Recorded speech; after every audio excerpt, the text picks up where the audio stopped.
Hello everyone, just Goran here and welcome back to another episode of Building the Beekse Bergen Season 2. In the last episode we built some hyena and cheetah habitats, and today we are moving along with the Elephant Valley with the actual elephant part of the Elephant Valley. My goal for today is to finish the Elephant Enclosure and the surrounding path, and that will pretty much be, I think, the second to last episode of this series, because after that we just have the Africa village and a bunch of minor things left to do, which we'll probably do in the final episode, I suppose. But we'll see about all of that as we get to it. For now, let's go ahead and work out this area over here, just the path part of it. Alright, this little bit of path is all done up, well, except for the cables once again. We'll do that in a live stream after this episode. But I've got all of the foliage, the little trench over here that's been dug out to prevent from kids being able to run into the enclosure as easily by accident. And we've got a fence, which I'm not sure is entirely accurate. I kind of ran out of reference photos for this one, but it might actually be a temporary fence anyway, because I feel like this fence was mostly put up for the construction work of the new restaurant. I'm not sure what's going to happen back here exactly when that construction work's over, because this area is a mess right now in real life, basically, so we'll see how that develops. Anyway, I've kept the Africa village nice and simple for the time being. We will work on the Africa village later. Basically, my plan at the moment is this episode we will finish the Elephant Enclosure, then we'll do a bunch of live streams finishing up the surrounding area, the cables and stuff like that, and we'll do a bunch of live streams making the Africa village all nice again with all the murals and stuff. And in the meantime, I'll be working on the final episode, which will be just a bunch of small things like the new toilet building. There's some other cleanup stuff to do, just everything else basically. But that's for later. Let's first move on with this part of the habitat now. Let's do this viewing area. And bam, there we go. A whole bunch of plants have been added. We're just making our way through these. I hope you enjoy these little updates, trying to make it at least a little bit interesting, because there is not a whole lot to talk about here. One thing I did notice while building this area is that the plans kind of changed as I go through my reference photos. Like this stump over here, I actually had initially put a birch tree there, but I saw in the later reference photo that it had been completely chopped down, so I had to replace it. Over here, around the Africa village, I haven't really done too much. We'll do that as we get to the Africa village itself. So yeah, not much else to talk about. Let's move on to the next area over here, and we'll see what we end up building. And there we have it. A bunch of stuff has changed. The most notable thing over here that you might not have noticed because it was slightly out of view is that I moved these kind of concrete steps a lot to the right over here, because I noticed the view was just not lining up. You're supposed to be able to see the door from here, and with how it was before, you couldn't. So I had to make some changes there. I'm not sure how accurate it is now, but at least the views are accurate, and that's more important. Other than that, yeah, it's more of the same, just a whole bunch of plans, and we're leaving the cables for later. Got this little electrical box, which I really like the discovery that I made, that the Indonesian mossy stone, when you color it just right, it really does look like rusty metal. I'm really happy with how that looks. And other than that, I made some changes to the tunnel. I decided to go with the kind of decal plaster look, so I could get the colors right over the shape. I might remember this from a few episodes ago where I discussed that. But yeah, that's now all done and looking pretty accurate, and now it's time to move on to over here. Position it. What's a good way to position it? Maybe we'll go for it for like a top perspective. Let's think of something nice. And bam! Alright, it was probably a really bad idea to do this from above because you can't see anything because of all the trees. But I did do a bunch of stuff in here detail-wise as well, with plants, things around the tunnel, and yeah, just little bits of foliage around. I also put down this education pillar. For now it's just the one from the rhinos, but we'll make a custom one at some point as well. I think it's time we keep this train going and we move to this sort of area now. Blammo! More progress done. Is actually a little bit out of view as well over there. Yeah, just got another viewing point in here. I actually thought I don't know. When I positioned the camera, I did not really properly realize where that viewpoint was going to go, I guess. So it ended up being slightly out of view. But still, I'm really happy with the progress here. What I want to point out most of all, actually, is the grasses over here in the background. There's this nice grassy field and stuff. And what I'm really proud of here is the use of the dry trin grass throughout the Yorkshire and the buffalo grass. That creates such a nice contrast in color and texture. It makes it a lot more visually interesting. Really, really happy with that. And yeah, we got the lushness of the forest floor here, thanks to all the leaf litter as well, making that look really good. Yeah, really, really happy with that. And now we just have one final stretch to go, kind of over here, I guess. So we're going to fill out all of that.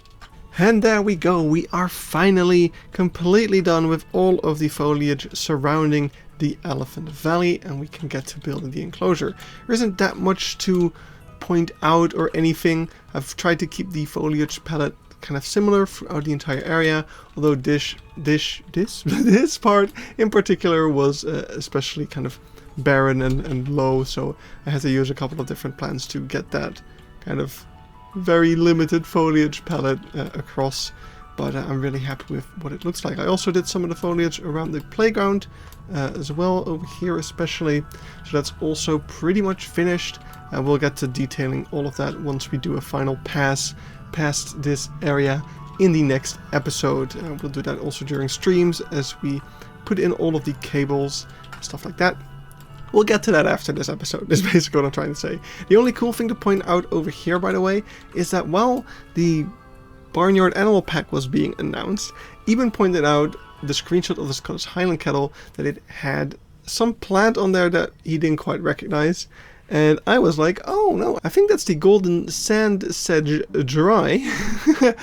So it looked really good in that screenshot. So I tried it myself to kind of throw that in between bits of foliage over here, in between the grasses. And that looks super, super cool. So that's an awesome little grass piece that you can use to get some of those, yeah, kind of like cattail type bits into your grasses. It's really cool. I really quite like it. I'm gonna do that a lot more often, I believe. So anyway, that's it for now. We are going to move on to the entire habitat. So let's get a layout down. Alright, layout down, and that's actually a huge part of the habitat already finished. We got all the rock walls in the right places and the terrain that goes up to them. There needs to be some more terrain changes, especially around where all of the foliage is going to go, as you can see by these green markers. And there also needs to be some elevation shifts around where some feeders are going to be. But I quickly wanted to mention that today I was actually at the zoo for an evening safari, and there's some exciting things happening around the Africa Village. Basically, a large chunk of the Africa Village is under construction, and it looks like they've already gotten rid of this hut over here, which has used to have like a fries stand in there. This thing was completely broken open, and there's a good chance that it will also go away. So yeah, things are happening around the Africa Village, which is the exact reason why I waited with building it. And I'm very glad that I did. I also waited with making more of these murals, and I'm also very glad I did that because I heard that they are actually going to be repainting all of the huts. Some huts are even going to be moved around some more. In fact, this exact hut over here has been moved to over, I want to say over here about. Over here is going to be a new hut, which is going to be kind of an interactive educational experience, similar to the poacher's hut over here in the Rhino area, which has like an audio visual show, I want to call it. It's not exactly a show, but it's an educational thing that happens, and there'll be a similar thing over here with a tribesman explaining how the elephants are harassing their village and how the Elephants and Bees project is helping them with that, which I'm so interested to see what that will be like. And another cool part of it is that there's actually a broken hut inside of the habitat that the elephants will be eating their hay out of, making it look like they are actually eating the roof of the hut, which is just super, super fun. It's still all under construction. but I'm really looking forward to building that probably in the next episode, I'm guessing, because the next episode is going to be detailing around the habitat as well as finishing up some other areas. Another thing I noticed today was actually that there's a new educational pillar at the cheetah habitat over here, so that's something that we'll be able to add as well. We'll probably do some science streams when I get back from my holiday to make all of those science, or maybe we've already been doing science streams before my holiday. So yeah, we're gonna be working on all of that stuff after this episode, so you know what you have to look forward to. For now, the main thing I want to focus on is just all of this foliage over here, as well as some of the more detailed elevation differences around those foliage areas, and making the feeding areas for the elephants. And that will pretty much be it for this episode already, I'm pretty sure. It's a shorter episode, but there's definitely a lot of work in there. There's just not a lot of interesting stuff to talk about. So yeah, I'll see you in the next clip.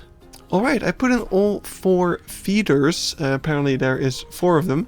Right now it is just the same one we built for the bull yard, just copy pasted, except with grass on top. There's sand on top, and I'm going to change them a little bit more to make them all more distinct and accurate.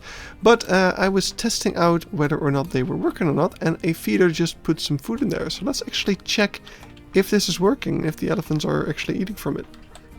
So this one does look like she's about to go and eat something from here, which would be really cool. Let's see. Yes, are you gonna do it? Oh my god, that is amazing. Oh, that is beautiful. Alright, do it again. I want to take a screenshot. Get it, girl. Alright, so that does seem to be working over there. That is amazing. I really hope I can keep that functionality in there. That would be awesome.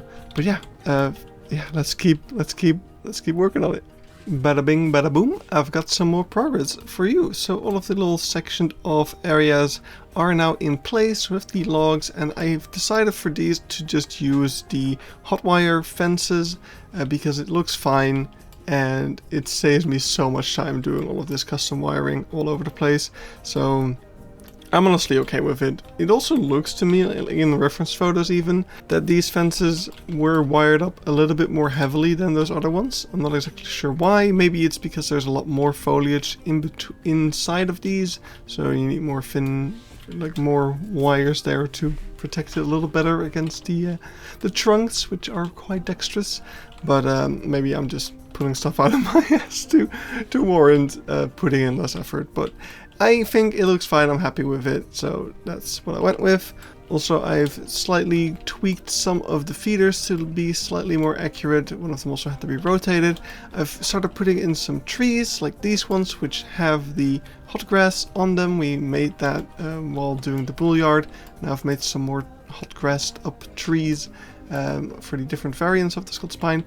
This is a very important detail over here. We can see a little stork nest, which is just an iconic thing for this habitat, because while the habitat was being constructed, these storks perched on this tree and made their nest and laid their eggs, and they've survived the entirety of the construction work around this area. To the day that the elephants were first released, the storks were still standing strong over there. So yeah, an iconic site, and definitely something that needed to be included over here.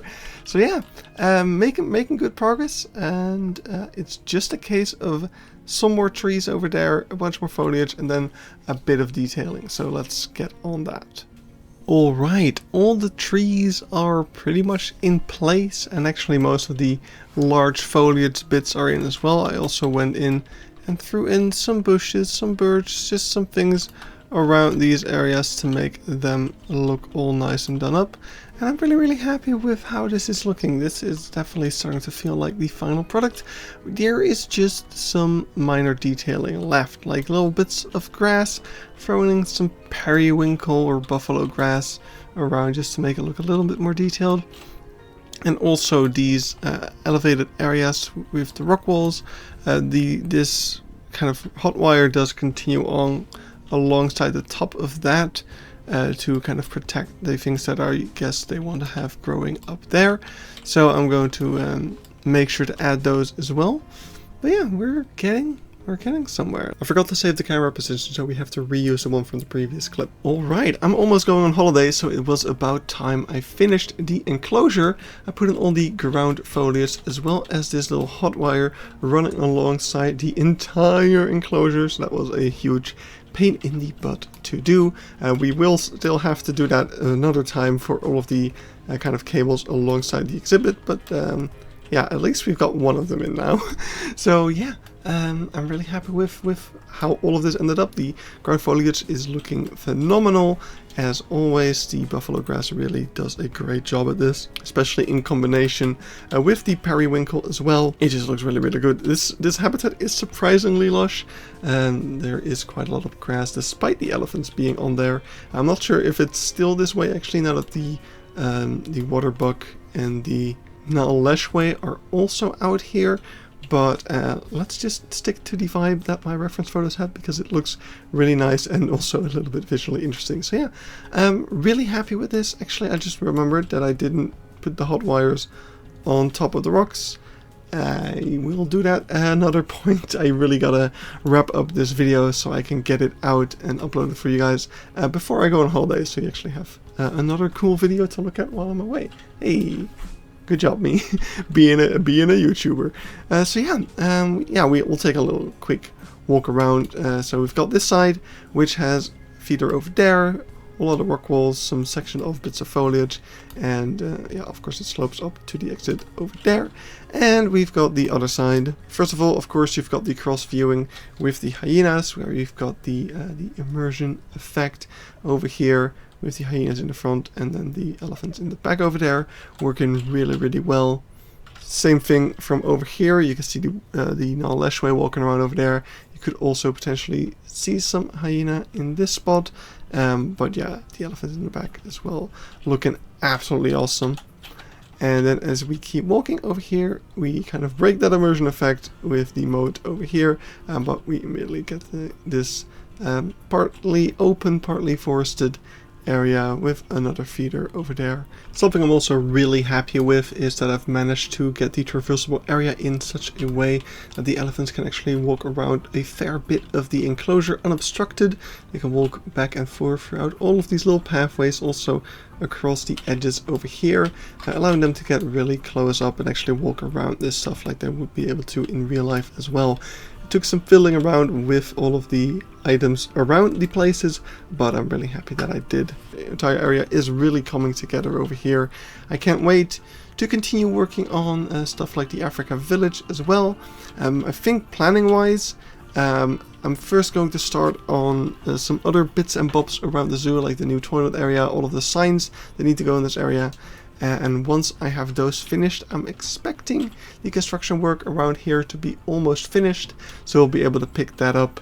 And then once we have that finished, I'm guessing the new Bad-eared fox enclosure and meerkat enclosure is also going to be done, so we'll be able to complete that as well.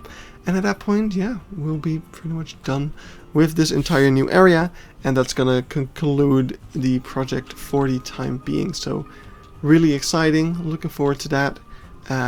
So yeah, next update is probably going to be in a while video wise, but we're going to do a lot of streams working on this area, working on that hot wire, working on the signage, so you have that to look forward to once I'm back from my holiday in Berlin, so that'll be sometime in June. Anyway, we're going to wrap it up over here, enjoying the view of the elephants. I'll see you in the next episode. Bye bye.